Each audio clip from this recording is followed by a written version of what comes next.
Bismillahirrahmanirrahim. Assalamualaikum warahmatullahi wabarakatuh. Hamdan wa syukran lillah. Wassalatu wassalamu ala rasulillah wa ala alihi wa sahbihi wa man tabi'ahu bi isanin ila yaumil qiyamah. Amma ba'd. Puji dan syukur kita panjatkan kehadirat Allah yang Maghfur. Salawat beriring salam semoga senantiasa tercurah limpahkan hariban alam habibana wa nabiyana wa maulana Muhammad sallallahu alaihi wasallam. Alhamdulillah di hari ke-12 Ramadan kita masih diberikan kesehatan, kenikmatan untuk menjalankan ibadah puasa, dan yang berhalangan untuk tidak berpuasa tetap melakukan kebaikan-kebaikan di bulan Ramadan, karena sekecil apapun kebaikan maka Allah akan lipat gandakan pahalanya. Kalau untuk hal ibadah barangkali itu tidak boleh dilakukan, seperti tadarus, seperti apalagi sholat, jelas itu tidak boleh dilakukan bagi yang berhalangan. Maka kebaikan apa yang bisa kita lakukan? Membantu orang tua, membantu menyediakan untuk orang yang sedang berpuasa, itu satu kebaikan. Atau bersedekah. Baik, anak abi yang soleh dan soleha, masih melanjutkan kajian hadis-hadis seputar Ramadan. Kita masuk ke hadis yang ke-9. Tidak terasa sudah 9 hadis kita hafalkan. Mudah-mudahan betul-betul hafal. Ini menjadi kenangan bagi kalian. Bukan hanya sekedar kenangan. Ketika kalian buka lagi, ketika kalian nanti mendengar hadis ini, oh ini sudah pernah saya hafal. Bahkan saya masih hafal. Baik anak abi yang soleh dan soleha dan kaum muslimin wal muslimat yang dirahmati Allah. Abi baca dari awal hadis. An Abdullah bin Umar bin Al-Khattab radhiyallahu ta'ala anhuma. Diriwayatkan an Abdullah bin Umar Umar bin Khattab radhiyallahu taala anhuma. Ini diterima dari putranya Umar bin Khattab, Abdullah, biasa dikenal dengan Ibnu Umar. Qala Rasulullah sallallahu alaihi wasallam, buniyal islamu ala khamsin. Nah, biasa supaya memudahkan kalian menghafal, ini abi potong per kalimatnya ya. Buniyal islamu ala khamsin. Ini satu kalimat, potongan kalimat pertama. Kalau yang ini bukan bagian hadis, makanya abi tidak potong-potong, kalian bisa hafalkan sendiri bagaimana cara mudah menghafalnya. Kalau yang ini inti hadisnya. Buniyal islamu ala khamsin. Potongan pertama, syahadatu an la ilaha illallah wa anna muhammadar rasulullah. Ini potongan kedua. Ya, agak panjang di potongan kedua. Syahadatu an la ilaha illallah wa anna muhammadar rasulullah. Potongan kedua. Potongan yang ketiga, wa iqamus salati. Potongan ketiga, wa ita'uz zakati. Ini potongan keempat, ita'uz zakati. Yang kelima, wal hajju. Potongan kelima, hadisnya ini gampang, mudah. Wal hajju, pendek. Wa shaumu ramadhana. Yang potongan hadis terakhir, wa shaumu ramadhana. Nah, kalau hafal hadis itu jangan sepotong-sepotong, itu yang seperti ini. Jadi, maaf. Ketika kalian menghafal, boleh dipotong-potong. Tapi ketika membaca, jangan bunyal islamu ala khamsin. Dalam hadis Nabi, udah segitu doang. Tidak.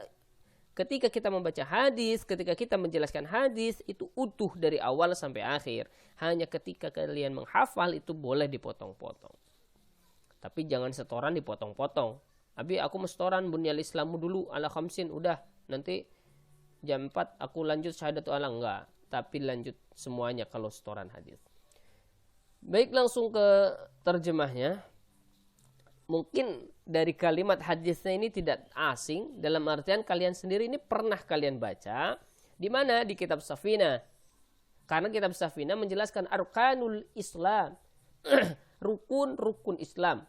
Ini bagian dari rukun Islam. Nah, berarti yang dalam kitab inilah rujukannya. Apa rujukannya? Dalil bahwa rukun Islam itu ada berapa? Ala khamsin, ada 5. Ada 5. Dulu waktu TK pernah barangkali menghafal ini pakai lagu balonku. Rukun Islam yang 5, syahadat, sholat, puasa. Nah, pernah kan? Ini masih ingat. Abi itu dulu TK diajarin seperti itu, sekarang masih ingat. Dalam artian, ketika kita menghafal betul-betul dihafal, maka hafalan itu pasti akan terus nempel di save di folder yang sudah tersimpan di otak paling dalam. Kalian belajar 1 tambah 1 dari dulu, sekarang tidak pernah dihafal lagi. Toh masih hafal, kenapa? Karena itu tersimpan rapi di dalam folder-folder otak kalian. Oleh karena itu, Abi sarankan untuk menghafal hadis, jangan asal hafal, belum hafal betul kalian setor. Tapi harus betul-betul hafal baru kalian setor. Pertama, berkahnya dari hafalan hadis itu, kalian waktu per detik-detiknya untuk menghafal itu di Allah berikan pahala. Jangan kalian sangka, ini ngabisin waktu nih, apalagi hadisnya panjang, aduh ngabisin waktu.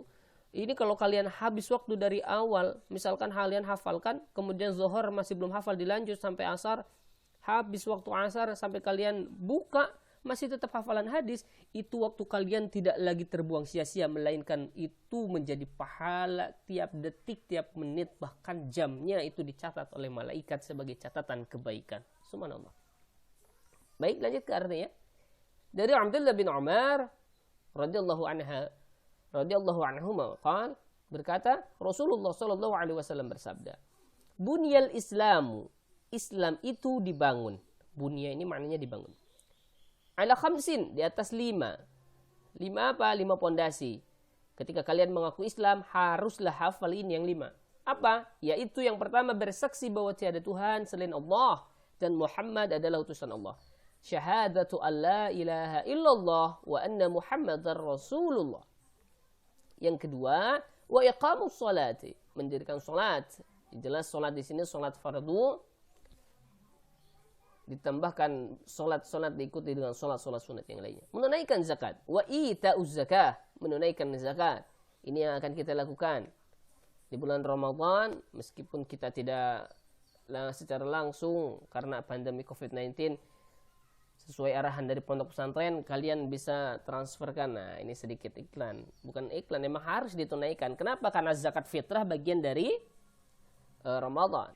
Zakat fitrah bagian dari Ramadan. Di luar di luar Ramadan boleh zakat fitrah? Tidak, bukan hitungan zakat fitrah kalau bukan di luar Ramadan. Kalau di luar Ramadan itu bisa zakat mal bagi orang-orang tua kalian yang punya harta, zakat mal, yang punya penghasilan itu zakat penghasilan. Itu harus ditunaikan. Yang uangnya berlebih boleh ditunaikan.